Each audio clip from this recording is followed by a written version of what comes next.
আসসালামু আলাইকুম সুপ্রিয় দর্শক শ্রোতা বন্ধুরা, আপনারা দেশ বিদেশ যে যেখান থেকে আমাদের এই সুন্দরী লাল টুকটুকে আপুর ভিডিওটি যে যেখান থেকে দেখছেন, সকলকে আন্তরিক শুভেচ্ছা জানিয়ে শুরু করছি আমাদের আজকের এই ভিডিও প্রোগ্রামটি। দেখতে পাচ্ছেন একটা সুন্দরী মায়াবতী মিষ্টি আপুকে নিয়ে এসেছি ক্যামেরার সামনে। চলুন তার সম্বন্ধে জেনে আসি এবং কথা বলি। আসসালামু আলাইকুম আপু। ওয়ালাইকুম আসসালাম। কেমন আছেন আপনি? এই তো আছি ভাই, কোনো রকম। ভালো কোনো থাকলে কি রকম আর ভিডিওর ভিতরে আসতাম? ভালো নাই বারবার কেন আসি, আপনি? মনের বাহ, মতো মানুষ পাই না, কথা বলার চলে যায়, কেউ দায়িত্ব নেয় না, পাশে থাকে না, তার কেন জন্য আপনার বারবার দায়িত্ব নেয় আসি। না? কি জানি, হয়তো চেহারা ছবি খারাপ, তার জন্য। আপনার চেহারা যদি খারাপ হয় তাহলে তো দেশের সব মানুষেরই চেহারা খারাপ। এখন খারাপ বলেই তো ভাই কথা বলার চলে যায়, মনের মতো মানুষ পাইলে কি নাকি আর আপনি বারবার তাদের কাছ আসি? থেকে অনেক কিছু চান, এইরকম এই যে কোনো কারণে চলে কিছুই যায়? চাই না, শুধু আমার মনের মতো একটা মানুষ হবে, বয়স্ক হোক ইয়ং হোক, শুধু আমার দায়িত্ব নিলে, আমার দায়িত্ব নিলেই হবে। আমার কেউ নাই, আমি আমার দাদির কাছে থাকি। আপনার দাদির কাছে থাকেন? হ্যাঁ, আপনার বাবা মা? বাবা মা নাই, বাবা বিয়া কইরা গেছে গা, মাও বিয়া বসে গেছে। এখন আমি আমার দাদির কাছেই থাকি। গার্মেন্টসে কাজ করি না তো, মা বাসা বাড়ি কাজ করি, আগে করতাম গার্মেন্টসে, এখন আর করি না, বাসা বাড়ি কাজ করি এখন।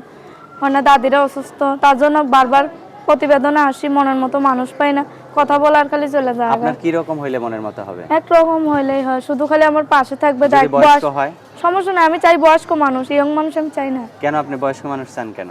এমনি বয়স্ক মানুষ ভালোবেসে পাশে থাকতে, আর ইয়ং মানুষ ছেড়ে চলে যাবে, তো ছেড়ে নেশা চলে যাবে? পানি খায়। ইয়ং মানুষ চাই না আমি। আচ্ছা, আপনার ফোন নাম্বার দিবেন ভিডিওতে? মুখস্থ আছে? না, আপনার রিমোট সেট আছে? এই মুসাটা আছে, নষ্ট হয়ে গেছে। নষ্ট হয়ে গেছে? কেউ যদি আপনাকে একটু দেখতে চায় তাহলে কোনো ব্যবস্থা করতে পারবেন? পারবো, ঠিক করব। ঠিক করতে কত টাকা লাগতে পারে?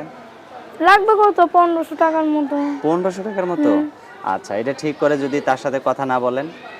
কথা বলবো না কেন, অবশ্যই ঠিক করে দিলে কথা বলবো। তার লগে সে যদি আমায় ঠিক করে দেয়, তো অবশ্যই তার সাথে আমার কথা বলতে হবে। সে তো আমার ভালোবেসে আমার আমার ফোনটা ঠিক করে দিল। কেউ তো স্বার্থ ছাড়া বিনা শর্তে কোনো কাজ করবে না। আমার ভালোবেসেই তো আমার ফোনটা ঠিক করে দিয়েছে, হ্যাঁ, হ্যাঁ। তার সাথে আমার অবশ্যই কথা বলতে হবে। এখন আপনাকে যদি যে বিয়ে করবে সে যদি কিছুদিন অপেক্ষা করতে বলে, তার অপেক্ষায় থাকবেন নাকি আবার সারা নতুন জীবন তার মানুষের হাত অপেক্ষা ধরে, থাকবো।